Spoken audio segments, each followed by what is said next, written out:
Đêm sắp tàn, sương ướt lạnh, cầm bàn tay chẳng muốn rời. Ngày mai đây hai phương trời, bạn thân ơi biết đi về đâu.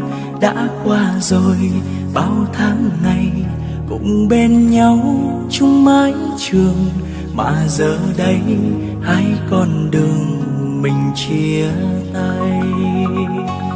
Bạn thân ơi mai xa cách nhau, lòng vẫn mãi nhớ phút ban đầu.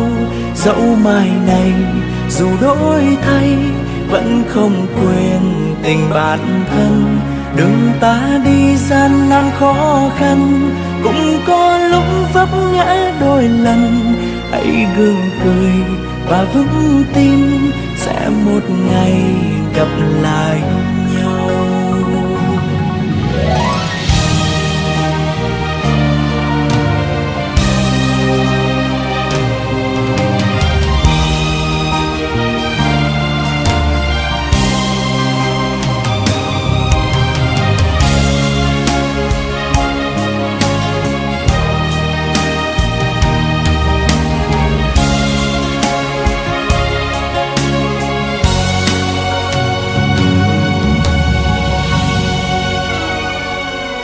Đêm sắp tàn, sương ướt lạnh, cầm bàn tay chẳng muốn rời.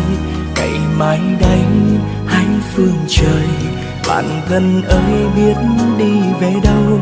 Đã qua rồi bao tháng ngày, cùng bên nhau chung mái trường, mà giờ đây hai con đường mình chia tay. Bạn thân ơi mai xa cách nhau, lòng vẫn mãi nhớ phút ban đầu.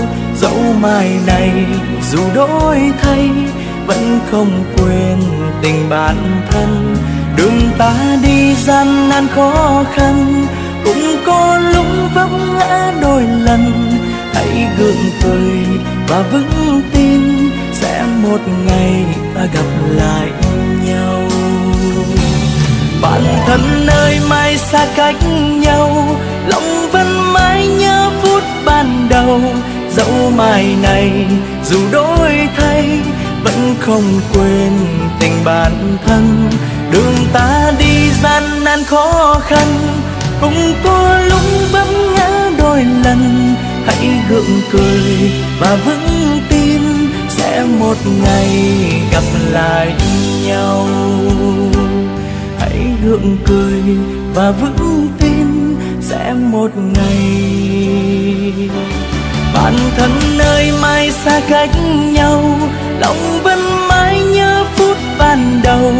Dẫu mai này dù đổi thay, vẫn không quên tình bạn thân. Đường ta đi gian nan khó khăn, cũng có lúc vấp ngã đôi lần. Hãy gượng cười và vững tin, sẽ một ngày gặp lại nhau. Hãy gượng cười và vững tin, sẽ một ngày ta gặp lại nhau.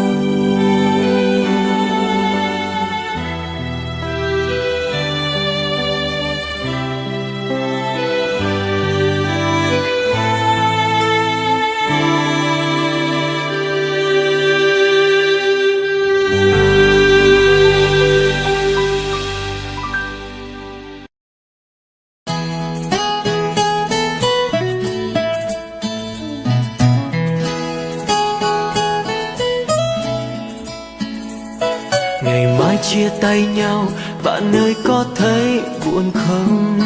Ngày mới chia tay nhau, chợt nghe quyến luyến trong lòng. Chợt nhớ đến những lúc ta ngồi lại bên nhau, cùng cất tiếng hát để quên đi nỗi sầu, và quên đi bao nhọc nhằn khó khăn. Ngày mai chia tay nhau, bạn ơi có thấy buồn không? Ngày mai chia tay nhau, chợt nghe quyến luyến trong lòng. Về nơi kia xa xôi, bạn ơi hãy nhớ lời tôi. Dù bao sóng gió phong ba giữa đời thì bạn hãy sớt chia cùng tôi. Tình bạn thân thiết không bao giờ nhạt phai, tình bạn mang đến cho ta nhiều niềm vui. Tình bạn thân thiết dẫu xa muôn trùng, tình bạn mãi mãi không đổi thay. Tình bạn thân thiết không bao giờ nhạt phai, tình bạn mang đến sẽ cho ta nhiều niềm vui. Tình bạn thân thiết dẫu xa muôn trùng, tình bạn mãi mãi trong tim anh và tôi.